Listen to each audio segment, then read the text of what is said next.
मंडळी नमस्कार. आज आपण निघालेलो आहोत श्री क्षेत्र मोरगाव या ठिकाणी. पुणे शहरातून मोरगावच्या दिशेने जाताना मी येवलेवाडी, बोपदेव घाट, सासवड, जेजुरी हा मार्ग निवडला.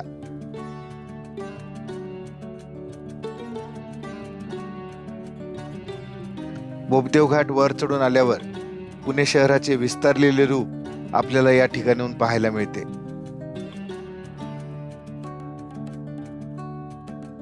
हा घाट चढून वर आल्यावर या ठिकाणी ब्रेकफास्ट उरकून घेतला आणि पुढच्या मार्गाला लागलो.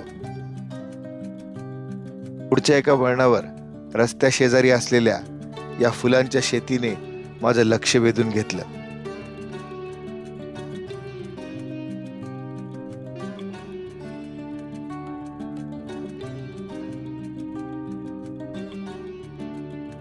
पुढे आल्यावर सवाई सर्जाचं चांग भलं असा जयघोष करत काही भाविक बैलगाडीमधून श्रीनाथ म्हस्कोबा मंदिर येथे दर्शनासाठी जाताना पाहिले.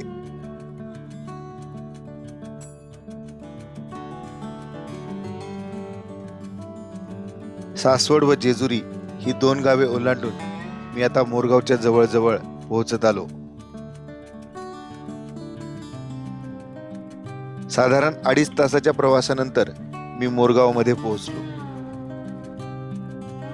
मयुरेश्वर मंदिराकडे जाण्यासाठी मला हा मुख्य रस्ता सोडून हे डावीकडचे वळण घ्यावे लागणार होते.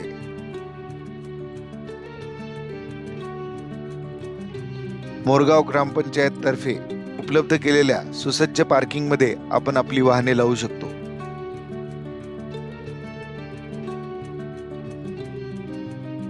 या पार्किंग पासून आपण साधारण 10 मिनिटांमध्ये मयुरेश्वर मंदिर येथे पोहोचू शकतो.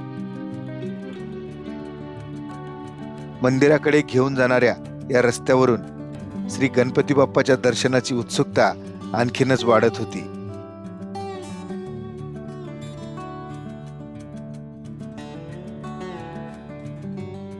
या वाटेवरच आपल्याला पूजा साहित्य व इतर काही वस्तूंचे दुकाने पाहायला मिळतात.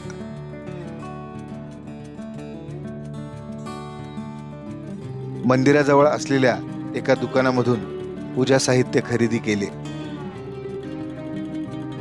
मोरगाव येथील श्री मयुरेश्वर मंदिर अष्टविनायक यात्रेतील सर्वात महत्त्वाचे स्थान मानले जाते.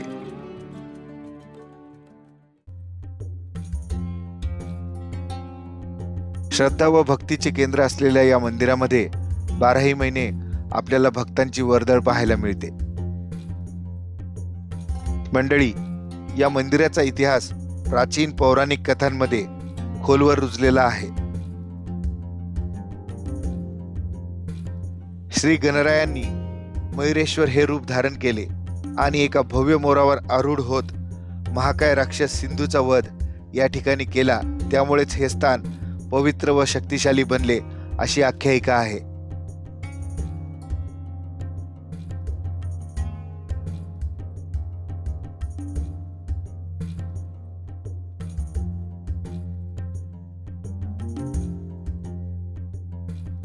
या मंदिरामध्ये श्री मयुरेश्वर गणपती पूर्वेकडे मुख करून विराजमान असलेले आपल्याला पाहायला मिळतात.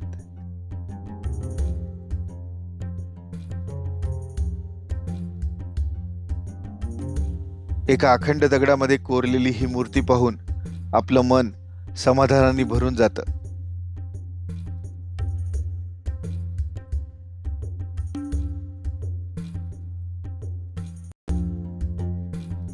या मंदिरामध्ये संकष्ट चतुर्थी, गणेश जयंती व आठवडा अखेर भक्तांची भरपूर गर्दी पाहायला मिळते.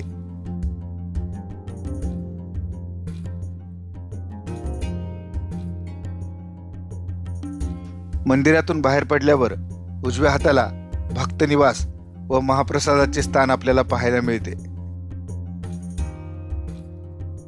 येथील असलेल्या भक्त निवासमध्ये भाविकांसाठी एसी व नॉन एसी रूम उपलब्ध आहेत.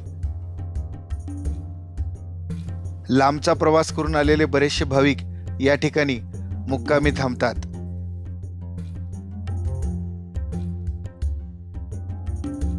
मंडळी, श्री क्षेत्र मोरगावचा हा व्हिडिओ तुम्हाला कसा वाटला? तुमच्या प्रतिक्रिया मला कमेंट करून नक्की सांगा. हा व्हिडिओ पूर्ण पाहिल्याबद्दल मनापासून धन्यवाद.